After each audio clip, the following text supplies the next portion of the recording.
Alors, toujours dans le cadre des nouvelles modifications et une résistance dans le temps, nous avons cette fois-ci créé une nouvelle version qui s'appelle version Pro. Pourquoi? Parce que dans cette version dite Pro, le matériel est un peu plus onéreux, mais qui nous donne quand même des capacités beaucoup plus importantes. Alors, aujourd'hui, nous allons voir les modifications dans la version Pro. Donc, c'est la partie de la mâchoire. Nous avions constaté lors de nos essais que le 805 BB qui se trouve donc ici pour l'élévation, au bout de 8 ou 9 heures de fonctionnement, ce servomoteur commençait à chauffer sérieusement et pouvait éventuellement avoir quelques petits problèmes. Alors nous avons cette fois-ci développé, donc dans une version Pro, une nouvelle mâchoire qui va recevoir un 845. Alors inutile de vous le présenter, on l'a déjà présenté dans d'autres rubriques. Le 845 est presque identique au 805, mais le gros avantage du 845, c'est qu'il a un couple de 50 kg. Ça, c'est déjà le gros avantage. Donc, il y a moins de fatigue au niveau du moteur. Ensuite, dans la version Pro, l'avantage, c'est que vous pouvez imprimer, par exemple, vous faites la version 2, et puis vous dites, effectivement, mon robot, j'aimerais qu'il puisse fonctionner 30 heures d'enfilée sans avoir de problèmes techniques ou d'échauffement, etc. Eh bien, dans ce cas de figure, alors quand je dis 30 heures, c'est 30 heures continues. Si vous arrêtez votre robot une demi-heure et vous enchaînez sur 4 ou 5 heures, ça ne pose pas de problème avec le 805. Mais si vous commencez à aller dans des fonctionnements qui durent très longtemps, vous aurez des échauffements. Donc, vous imprimez l'ensemble avec la version 2, mais si vous voulez donc cette modification avec le 845, il vous faudra sortir 4 pièces nouvelles.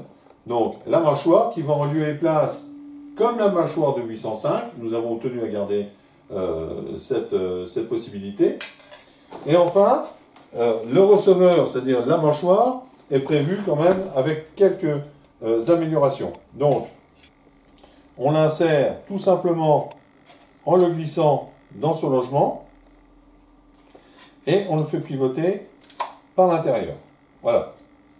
Là, il est déjà en position. Vous pourrez remarquer qu'il est déjà bloqué. Nous avons donc toujours la petite butée de blocage comme cette version-là, mais elle est moins épaisse et ne possède pas de support, supérieur. Donc on l'insère dans le glissement sur cette partie-là. Voilà. Donc elle vient maintenir le servomoteur par 4 vis qui se trouvent ici. Et vous avez vu sur la partie du servomoteur, sur cette partie-là, il y a des petits embranchements qui, normalement, reçoivent des vis. Nous avons donc développé cette petite pièce qui va, ici, se coulisser pour rentrer dans les petits ergots qui est là. Et là, vous avez une vis qui permet de brider tout l'ensemble. En dessous, pour que le servomoteur soit bien bloqué, vous avez une petite trappe qui va serrer la partie du servomoteur en dessous, de façon qu'il n'y ait pas du tout de jeu possible à l'intérieur de la carrosserie. Voilà la grande modification au niveau de la mâchoire. Alors, vous retrouvez ces modifications-là dans la version Impression Pro pour pouvoir sortir cette nouvelle pièce. Et vous verrez qu'elle va en lieu et place de l'ancienne version. Si, pour des moyens financiers, vous voulez juste développer l'ancienne version, c'est interchangeable. Vous pouvez garder la partie 805 sans aucun problème. Il n'y a aucune modification à faire. Il n'y a que cette pièce-là à modifier pour augmenter la durabilité du servomoteur dans le temps. Voilà. Vous aurez toutes les informations sur le site Redome. Au revoir et à la prochaine fois.